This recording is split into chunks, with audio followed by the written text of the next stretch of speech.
Hello friends, आप सभी का बहुत बहुत वेलकम है उत्कर्ष प्लेटफॉर्म के द 10 मिनट स्टडी शो में, जहां आज हम बात करने वाले हैं राजस्थान की प्रमुख सिंचाई परियोजना के बारे में।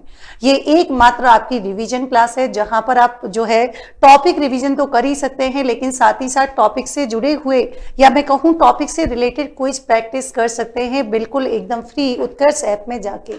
क्या प्रोसेस है वो मैं एक बार आपको क्लास के एंड में बताऊंगी। देखिए, सिंचाई के साधन की बात करेंगे, यानी कि आप सभी जानते हैं नलकूप होते हैं, कुएं होते हैं, नहर होती है, तालाब होती है और यहाँ पर अन्य। तो नलकूप के मामले में जो है जयपुर सबसे ज्यादा है, नहर के मामले में गंगानगर, कुएं के मामले में जयपुर और तालाब के मामले में जो है भीलवाड़ा। कुल सतही जल का मात्र जो है कितना 1.16% क्या है जल उपलब्ध होता है। और राजस्थान में जो सर्वाधिक सिंचाई कुएं और नलकूपों के द्वारा होती है, जैसे भरतपुर, जयपुर, अलवर, उदयपुर और आपके कौन सा हो जाएगा, अजमेर जिला हो जाएगा। नहरों की बात करेंगे तो नहरों में जो सर्वाधिक सिंचाई होती है वो आपके हनुमानगढ़ वाला रीजन और यहाँ तक कि गंगानगर, जैसलमेर, कोटा, बूंदी, बारा, डूंगरपुर और आपके बांसवाड़ा जिलों में होती है। तालाब की बात करेंगे तो तालाब से सबसे ज्यादा सिंचाई भीलवाड़ा, पाली, राजसमंद, चित्तौड़गढ़, कोटा, बूंदी और जो है आपके कौन सी टोंक जिलों में होती है। ध्यान रखिएगा, जब आपने सुना भी होगा कि 1927 की बात करें तो बीकानेर के शासक थे महाराजा गंगा सिंह। इन्होंने गंग नहर का निर्माण करवाया। इसके द्वारा मरुस्थलीय प्रदेश को क्या है, कृषि प्रदेश में परिवर्तित किया गया है। और साथ ही साथ आपसे कोई पूछे कि आधुनिक भारत का जो है भागीरथ किसे कहा जाता है, गंगा सिंह को।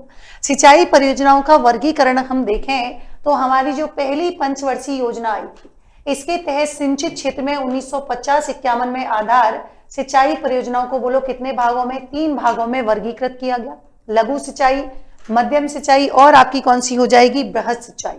0 से 2000 हेक्टेयर, 2000 से जो है यहाँ पर कितना हो जाएगा 10,000 और यहाँ पर जो है 10,000 हेक्टेयर से अधिक जो है बृहद, और इसको मध्यम और इसको क्या बोलते हैं, लघु बोलते हैं।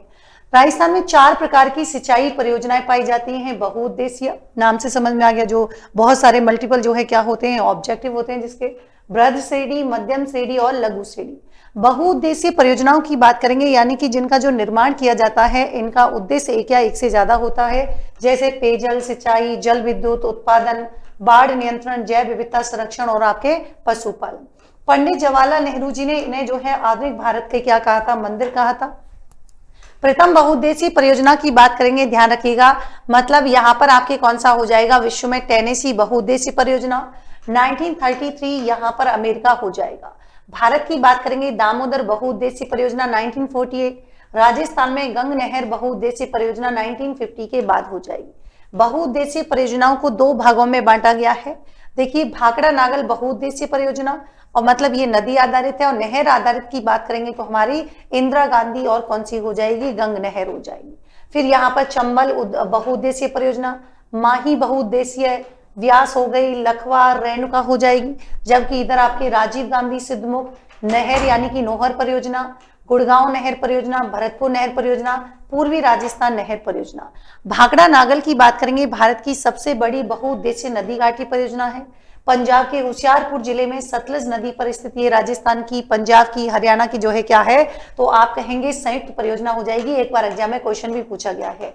राजस्थान की हिस्सेदारी जो है यहाँ पर कितनी है, 15.2% हो जाएगी। भाखड़ा की बात करेंगे, सतलज नदी जो है बिलासपुर हिमाचल प्रदेश में। भारत का सबसे ऊंचा कंक्रीट जो है निर्मित गुरुत्वीय बांध है यहाँ पर। लावान्वित क्षेत्र राजस्थान है, दिल्ली है, पंजाब, हरियाणा और आपके हिमाचल प्रदेश। कुल विद्युत उत्पादन क्षमता 1397 मेगावाट हो जाएगी। चमत्कारिक जो है विराट वस्तु किसने कहा है, पंडित जवाहरलाल नेहरू जी ने। नागल बांध, ये आपके रोपड़ पंजाब में है। 2 नहरें निकाली गई हैं, विस्तु दोहा दाईं ओर से, भाखड़ा नहर बाईं ओर से। भाखड़ा की बात करेंगे, राजस्थान में सर्वाधिक लाभान्वित जिला जो है हनुमानगढ़ है। राजस्थान व देश की सबसे बड़ी क्या है, बहुउद्देशीय परियोजना है। चंबल बहुउद्देशीय परियोजना, ये भी एग्जाम में क्वेश्चन पूछा जा चुका है, राजस्थान एमपी की है। साझेदारी राजस्थान एमपी 50-50 है। 3 चरणों में संपन्न हुआ है। पहले चरण में गांधी सागर कोटा बैराज, द्वितीय में राणा प्रताप और तीसरे में जो है कौन सा, जवाहर सागर कोटा डैम। ये आप देख सकते हैं, यहाँ पर चंबल नदी, इधर गांधी सागर है, राणा प्रताप सागर, जवाहर सागर, कोटा बैराज, ये आपके जो है यहाँ पर ध्यान रखना है। प्रथम चरण में जैसे गांधी सागर की बात करेंगे, निर्माण मार्च 1954 को, स्थिति मंदसौर हो जाएगी। जल विद्युत उत्पादन क्षमता 23 मेगावाट इंटू 5 यानी कि 115 मेगावाट हो जाएगा। कोटा बैराज 1954 में, प्रारंभ 1960 में पूर्ण हो जाएगा। स्थिति जो है कोटा बांध के दोनों ओर नहरों का निर्माण किया गया है, जिनका उद्देश्य क्या है, पेयजल एवं सिंचाई है। बाई नहर की बात करेंगे, कोटा बूंदी। दाई नहर कोटा 12 एमपी, कुल 14 है, 8 राजस्थान और 6 एमपी हो जाएगा। देखिए दीगोद आपके कोटा में, यहां से बहुत सारे एग्जाम में क्वेश्चन पूछे जाते हैं। दीगोद कोटा, जालीपुर कोटा, पंचेल 12 में, कचारी 12, गणेशगंज लिफ्ट 12, अंता 12, अंता माइनर जो है 12 में, सौरखंड जो है कहाँ हो जाएगी, 12 में। द्वितीय चरण जो राणा प्रताप सागर है, राजस्थान का सबसे बड़ा बांध है, चित्तौड़गढ़ में है। और यहाँ पर जो है रावतवाटा परमाणु विद्युत गृह की जलापूर्ति, विद्युत उत्पादन क्षमता 43 मेगावाट इंटू 4 यानी कि 172 मेगावाट हो जाएगी। तृतीय चरण की बात करेंगे, जवाहर सागर बांध कोटा यानी कि बोरावास और बूंदी हो जाएगा। जल विद्युत उत्पादन क्षमता 33 मेगावाट इंटू 3, ये आपकी 1999 जो है मेगावाट, और चंबल का क्या है, पिकअप बांध है। माही बजाज सागर, दक्षिणी राजस्थान के जो आदिवासी बहुल क्षेत्र हैं उसमें माही नदी के जल का उपयोग पेयजल, सिंचाई और विद्युत उत्पादन में करना है। राजस्थान गुजरात, राजस्थान का 45% और गुजरात का 55। 3 बांधे, माही बजाज सागर, बोरखेड़ा बांसवाड़ा, कागदी पिकअप बांसवाड़ा, कडाना बांध माही नदी पर गुजरात में। बहुउद्देशीय परियोजना पर इस पर जो है 3 बांध बनाए गए हैं। माही बजाज सागर जो है राजस्थान का सबसे लंबा बांध है, 1992 में बनाया गया था।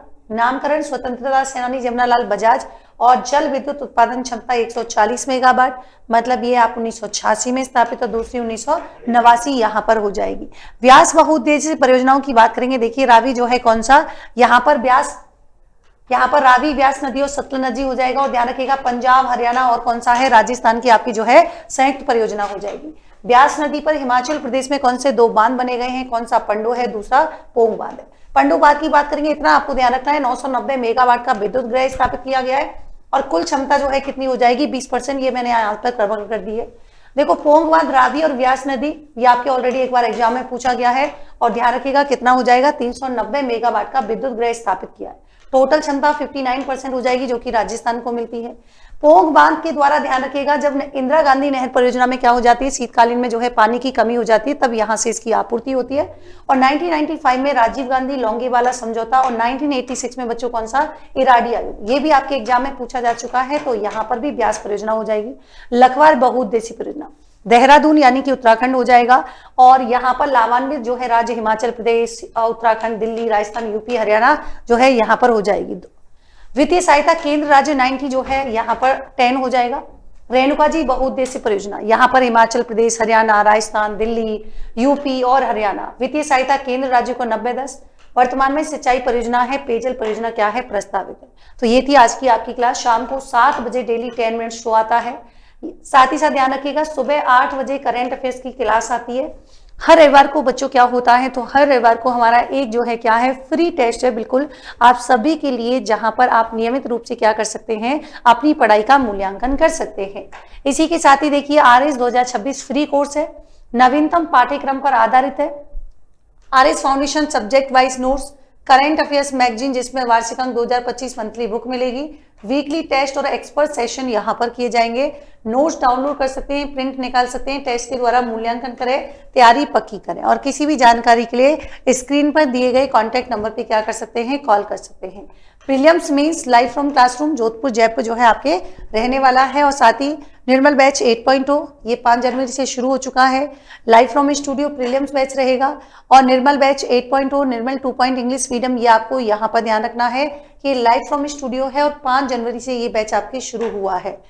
ऑफलाइन टेस्ट सीरीज मैंने आपको सुबह भी इसके बारे में बताया था, जोधपुर जयपुर सेंटर पर जो है टेस्ट सीरीज शुरू हो चुकी है। तो जाइए अभी जो है आप यहाँ पर दिए गए क्या है QR कोड को स्कैन कर सकते हैं, और आप इस प्रीलिम्स के ऑफलाइन टेस्ट सीरीज का हिस्सा बन सकते हैं।